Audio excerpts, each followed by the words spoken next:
This morning, I'd like to share the message of God by the title of On Him Whom They Have Pierced through the passage of Zechariah chapter 12, verse 10.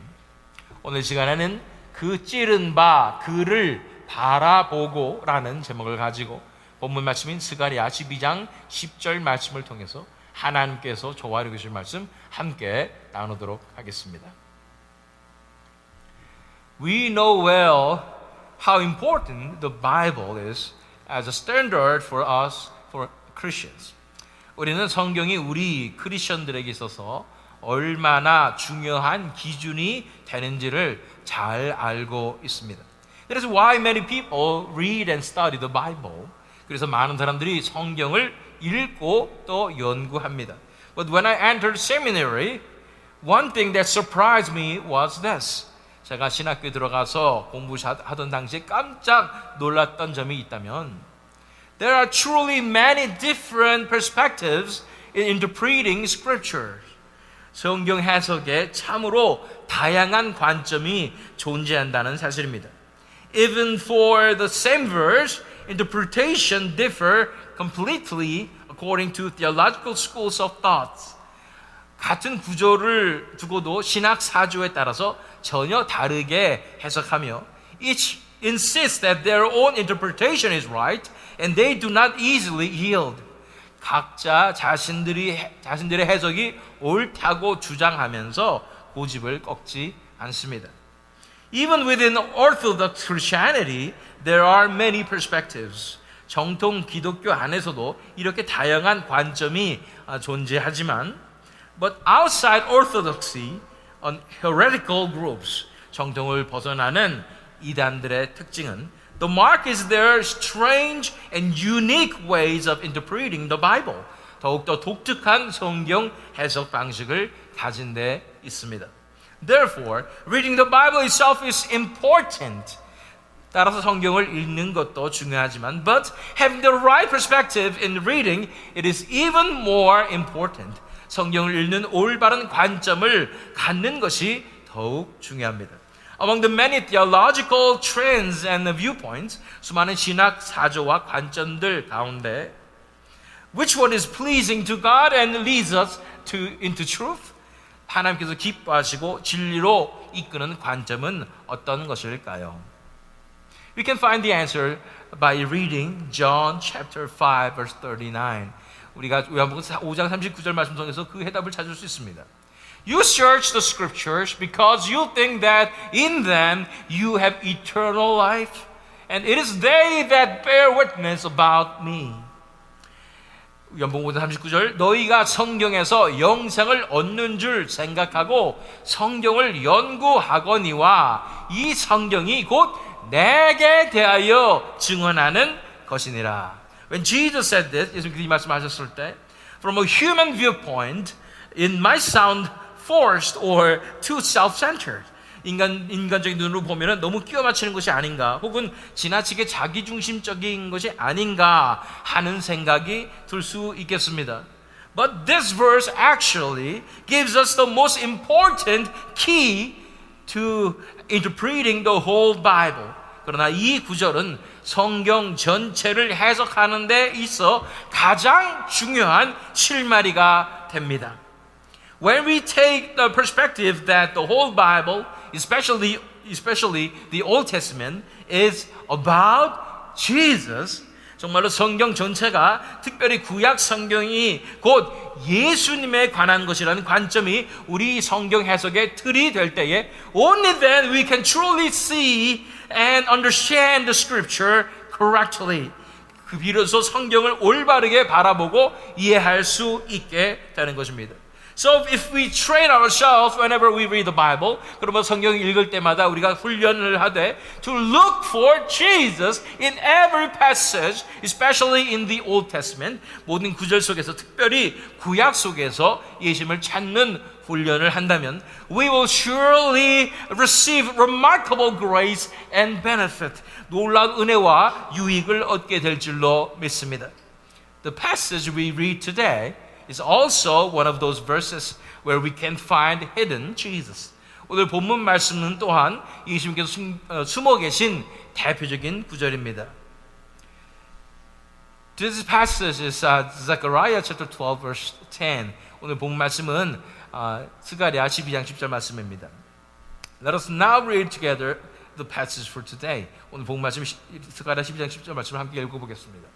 And I'll pour out on the house of David and the inhabitants of Jerusalem a spirit of grace and pleas for mercy, so that when they look on me, on him whom they have pierced, they shall mourn for him as one mourns for an only child, and weep bitterly over him as one weeps over a firstborn.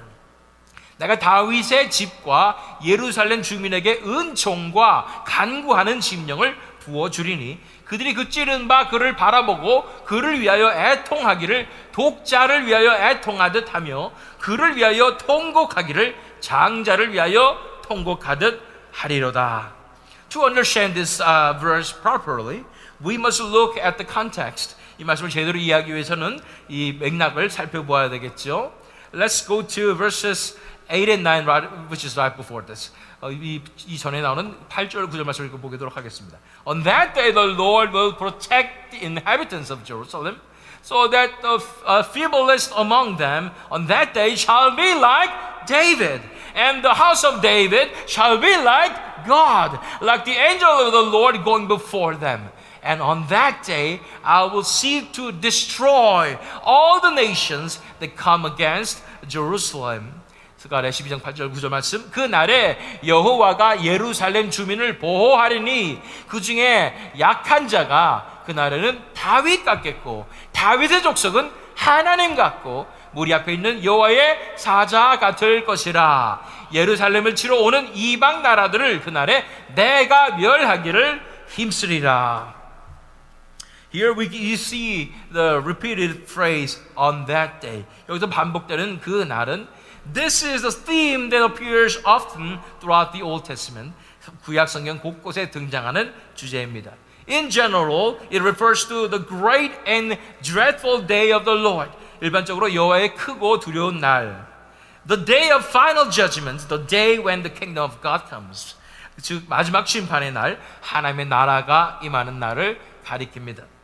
But while Joel and Malachi emphasize that day as a day of judgment, 그러나 요엘과 말라기에서는 그 날이 심판의 날임을 강조하는 반면에 Zechariah emphasizes that that day as the day of the Messiah, the day of salvation. 스가랴가 말하는 그 날은 메시아의 날, 곧 구원의 날을 강조하는 것을 볼 수 있습니다. On that day, the day of Messiah. 그 날에, 곧 메시아의 날에 God will protect the inhabitants of Jerusalem and work among them. 하나님께서 예루살렘 주민을 보호하시며 역사하여 주셔서 the weak will be like King David. 약한 자가 다윗 왕과 같고 the house of David will be like God. 그래서 다윗 족속들은 하나님 같으며 and they will be like the angel of the Lord standing before the people.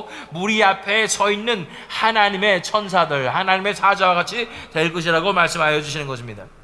Those Israelites who had been despised and humiliated by foreign nations under God's judgment, 그동안 하나님의 심판 아래 이방 민족들에게 멸시와 천대를 받아왔던 이스라엘 백성들이 will now be honored. 존귀하게 여김을 받게 될 것이라는 말씀인 것입니다. On the other hand, the nations that oppressed Israel, 반면 이스라엘을 괴롭혔던 이방 민족들은 will be destroyed under God's judgment. 하나님의 심판을 받아서 멸망하게 될 것입니다. This is God's righteous judgment revealed in history. 이것은 하나님의 공의의 심판이 역사 가운데 나타나는 장면입니다. So how can this happen? 그렇다면 어떻게 이런 일이 가능할 수가 있을까요? How can the inhabitants of Jerusalem, that is the people of God's church in our time, be honored like this? 예루살렘 주민들 곧 우리 시대의 예수 그리스도의 몸된 교회의 성도들이 어떻게 이런 존귀함을 입게 될 수 있을까요? The answer is found in the very next verse, which is to this passage. 그 해답이 바로 뒤에 이어 나오는 본문 말씀에 있는 것입니다. And I will pour out on the house of David and the inhabitants of Jerusalem a spirit of grace and pleas for mercy, so that when they look on me, on him whom they have pierced, they shall mourn for him as one mourns for an only child, and weep bitterly over him as one weeps over firstborn. 내가 다윗의 집과 예루살렘 주민에게 은총과 간구하는 심령을 부어주리니 그들이 그 찌른 바 그를 바라보고 그를 위하여 애통하기를 독자를 위하여 애통하듯 하며 그를 위하여 통곡하기를 장자를 위하여 통곡하듯 하리로다. God says He will pour out on the house of David and the inhabitants of Jerusalem. 하나님께서는 다윗의 집과 예루살렘 주민에게 a spirit of grace and pleas for mercy, 은총과 간구하는 심령을 부어주신다고 말씀하십니다. This is truly a scene of amazing grace. 이것은 정말로 놀라운 은혜의 광경입니다. Because the people of Israel had constantly disobeyed and fallen into idolatry. 끊임없이 불순종하고 우상 숭배의 죄에 빠졌던 이스라엘 백성들이었기 때문에 It seems impossible that they would ever love and serve only God. 그들이 하나님만을 사랑하고 섬기는 것은 사실상 불가능해 보였던 것입니다.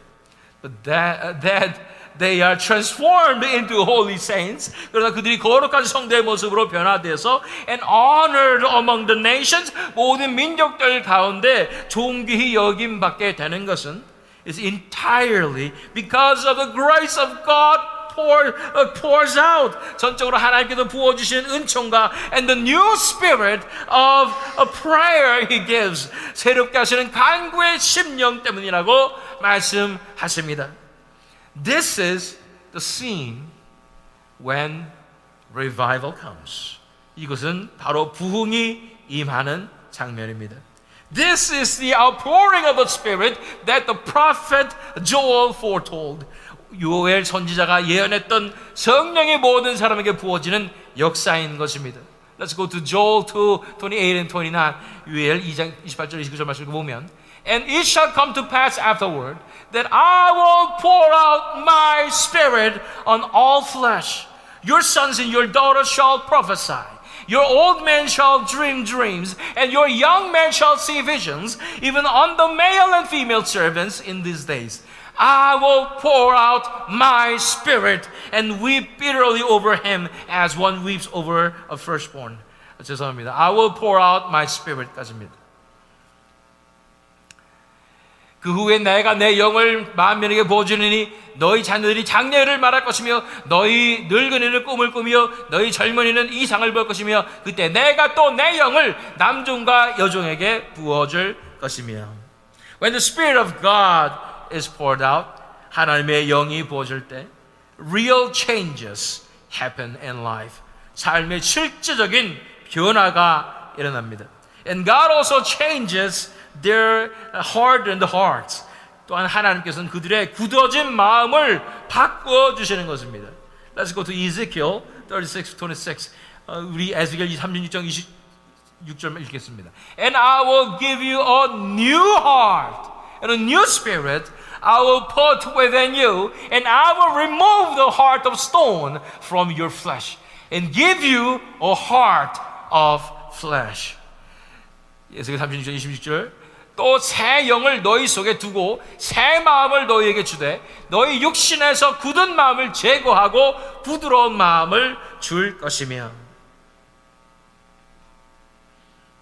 Yes, God will pour out His Spirit. 하나님께서 하나님의 영을 내려주시고 God will give us new heart, a new heart. 하나님께서 새로운 심령을 우리에게 주시는 것입니다. And this is the scene of revival. 이것이 바로 부흥의 장면인 것입니다. If we go back to this passage, 오늘 본문 말씀으로 돌아가면 Here comes an amazing statement. 여기서 놀라운 말씀이 이어지는 것을 볼 수가 있습니다. They shall look on him whom they have pierced. 그들이 그 찌른 바 그를 바라본다는 것입니다. The inhabitants of Jerusalem, the Jews pierced a certain person. 곧 예루살렘 주민들 유대인들이 어떤 인물을 찔렀고 and they will look on him. 그를 바라보게 된다고 말하고 있는 것입니다. From our perspective, this clearly looks like a prophecy about Jesus. 우리의 관점에서 보면은 이 말씀은 분명히 예수님에 대한 예언처럼 보이는 것입니다. But how could such a prophecy be so exact? 정말로 이런 예언이 가능할까요?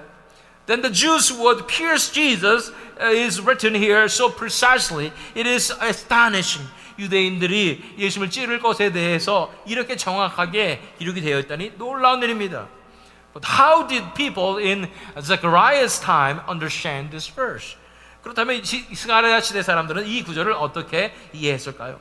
From their point of view, the word pierced meant violent killing, cruel rejection. 당시 사람들 관점에서 본다면 이 찌른 바라는 말은 원어적으로 물리적 살해, 폭력적 배척을 뜻합니다. It meant that some person would suffer terribly. 어떤 인물이 잔인하게 고난을 당하는데, and the inhabitants of Jerusalem would mourn for him. 예루살렘 주민들이 그 인물을 위해 통곡하고 가게 된다고 이해했을 것입니다. But they did not know who this person was. 그러나 그 인물이 누구인지, or in what setting this prophecy would be fulfilled. 어떤 맥락에서 이 예언이 성취되는지 알 수 없었습니다. Therefore, as the Puritans explained, 그래서 청교도들이 설명한 것처럼, this passage can only be rightly interpreted as pointing to the cross of Jesus. 이 본문은 예수님의 십자가 사건을 가리키는 것이 바른 해석인데 it does not allow for any other interpretation. 다른 해석을 허용하지 않는 것입니다. The text speaks with amazing clarity about the cross of Jesus. 본문은 놀랍도록 분명하게 예수님의 십자가를 예언하고 있는 것입니다. So who pierced him? 그렇다면 누가 그를 찔렀기에 that the inhabitants of Jerusalem would look on him and mourn so deeply. 예루살렘 주민들이 그를 바라보며 이토록 애통하게 통곡하는 것일까요? Historically, it was people of Jerusalem who crucified Jesus. 역사적으로 보면 예수님을 십자가에 못 박은 자들은 바로 예루살렘 주민들이었습니다. Therefore, the text says that they will realize that they pierced the Messiah. 따라서 예루살렘 주민들이 자신들이 메시아를 찔렸음을 깨닫고 and they will look on him and mourn. 그분을 바라보면서 애통하게 될 것이라고 말하고 있는 것입니다.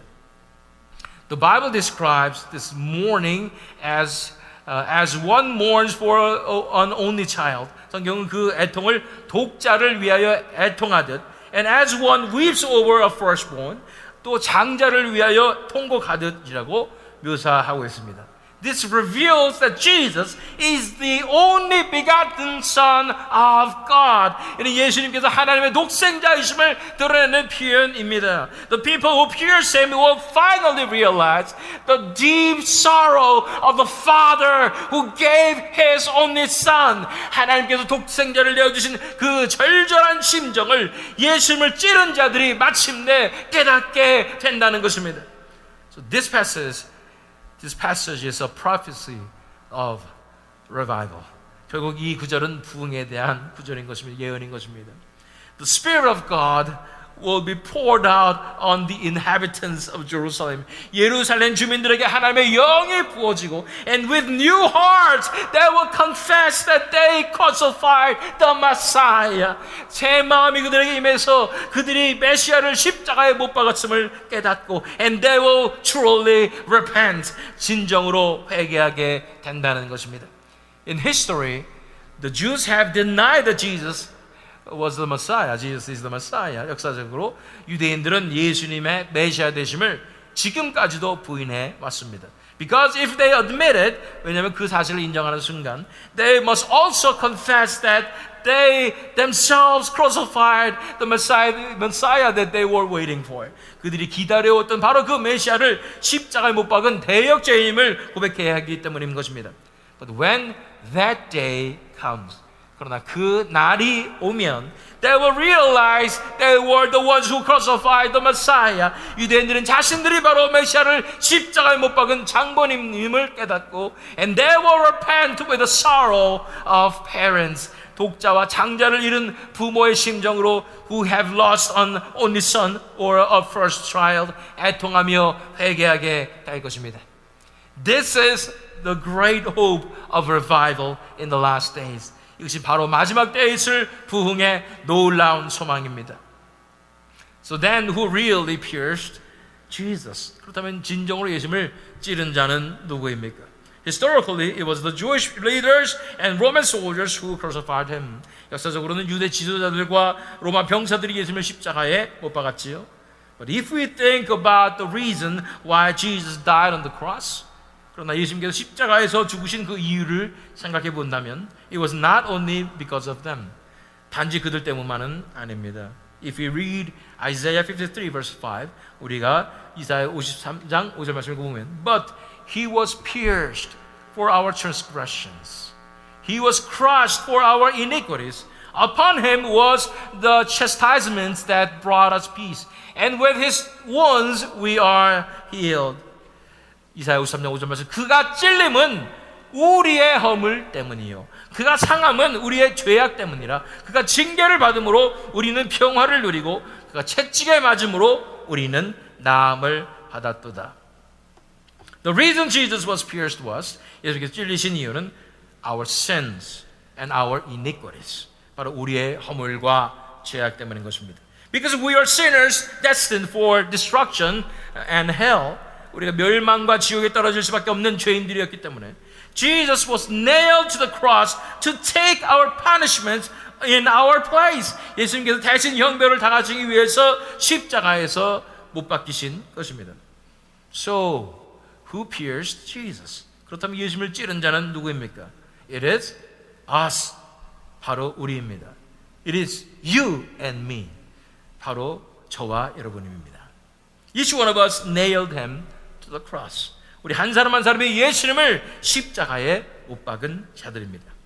When the reality sinks in that we pierced Jesus, 우리가 예수님을 찔렀다는 사실이 실체적으로 깨달아질 때, we are filled with mourning. 우리는 애통하게 됩니다. This is the work of revival. 이것이 부흥의 역사입니다. When God's grace and the new spirit are poured out and our eyes are opened, 하나님의 은혜와 새 영이 부어져서 우리 눈이 열릴 때에 we confess that we ourselves crucified Jesus. 우리는 예수님을 못 박은 죄인이 바로 자신임을 고백하게 되고 and this realization leads us to mourning and repentance. 그 깨달음이 애통과 회개로 이어집니다. Zechariah 12:10 is one of the clearest prophecies of the cross of Jesus Christ. 이 스가랴 12장 10절 말씀은 예수 그리스도의 십자가를 가장 선명하게 예언한 말씀 중 하나입니다. The restoration of the inhabitants of Jerusalem, 예루살렘 주민의 회복은 is not just about outward revival or national prosperity, 단순한 외적 부흥이나 민족적 번영이 아니라 it comes through repentance. 이 회개를 통해서 이어지게 되는데 when they confess that they killed the Messiah, 바로 자신들이 메시아를 죽였음을 인정하고 and they mourned with deep sorrow, 통해 자복하는 회개를 통해서 이루어지게 되는 것입니다. Dear brothers and sisters, 사랑하는 성도 여러분, this same grace comes to us, the spiritual Israel, 영적 이스라엘 우리에게도 동일한 은혜가 임합니다. When we realize that we are the ones who pierced him, 우리가 바로 그분을 찌른 자요, the ones who nailed him to the cross, 십자가에 못 박은 자라는 것을 깨닫는 순간, the Holy Spirit will soften our hardened hearts. 성령께서 우리의 굳은 마음을 부드럽게 하시고 and transform us into those who mourn with broken spirit. 애통하는 심령으로 변화시킬 것입니다. This is the true beginning of revival. 이것이 진정한 부흥의 시작입니다. Revelation 1:7 says this. 요한계시록 1장 7절 말씀 이렇게 말씀하고 있습니다. Behold, he is coming with the clouds, and every eye will see him, even those who pierced him, and all tribes of the earth will wail on account of him. 요한계시록 1장 7절 말씀, 볼지어다 그가 구름을 타고 오시리라. 각 사람의 눈이 그를 보겠고 그를 찌른 자들도 볼 것이요 땅에 있는 모든 족속이 그로 말미암아 애곡하리니 그러하리라. 아멘. On the day when Jesus returns, 예수께서 다시 오시는 날, all humanity will see him. 온 인류가 그분을 보게 될 것입니다. Those who pierced him, not only the Jews, 그를 찌른 자들, 곧 유대인들뿐만 아니라, but all nations who realize their sins nailed Jesus to the cross. 죄로 인해 예수님을 십자가에 못 박았음을 깨달은 모든 민족과 족속들이 will mourn before him. 그 앞에서 애통하게 될 것입니다. That day will not be tears of mere emotion. 그날은 단순한 감정의 눈물이 아니라 it will be true cries of repentance bursting forth. 참된 회개의 통곡이 될 것입니다. At the crossroad of judgment and salvation. 심판과 구원의 갈림길에서 터져나오는 통곡인 것입니다. Therefore, what we need today is not just knowledge or emotion. 그러므로 오늘 우리에게 필요한 것은 단순한 지식이나 감정이 아닙니다. It is a grace of God poured out through the Holy Spirit. 하나님의 은혜가 성령을 통하여 부어져서 so that every time we look at the cross, 우리가 십자가를 바라볼 때마다 at His blooded hands and feet and His pierced side, 그 피 묻은 손과 발 찔리신 옆구리에서 그 앞에서 we fall to our knees and confess, I have pierced the Lord. 내가 주를 찔렀나이다 라고 고백하며 무릎 꿇는 것입니다. Then mourning produces repentance. 그 애통이 회개를 낳고 repentance brings revival. 이 회개가 부흥을 일으키며 and the revival reveals the kingdom of God. 부흥이 하나님의 나라를 드러내는 것입니다. Brothers and sisters, 성도 여러분, may this grace be poured out fully on our church. 이 은혜가 우리 교회 가운데, on our families and on each one of our hearts. 우리 가정 가운데, 우리 심령 가운데 충만히 임하기를 바랍니다. May this revival spread to the whole world. 또한 이 부흥의 역사가 온 세계에 일어나, so that all nations return to the Lord. 모든 족속이 주 앞에 돌아오며, and finally, even the Jews confess that Jesus Christ is the Messiah and repent. 마침내 유대인들까지도 예수 그리스도의 메시아 되심을 인정하고 회개하는 그날이 오기를 간절히 기도합니다. When that day comes, 그날이 오면 the whole earth will be filled with praise. 온 땅은 찬송으로 가득할 것입니다. Revelations 5:12, 요한계시록 5장 12절 말씀입니다. Worthy is the Lamb who was slain to receive power and wealth and wisdom and might and honor and glory and blessing. 죽임당하신 어린 양이 능력과 부와 지혜와 힘과 존귀와 영광과 찬송을 받으시기에 합당하도다. May this confession rise from all our hearts.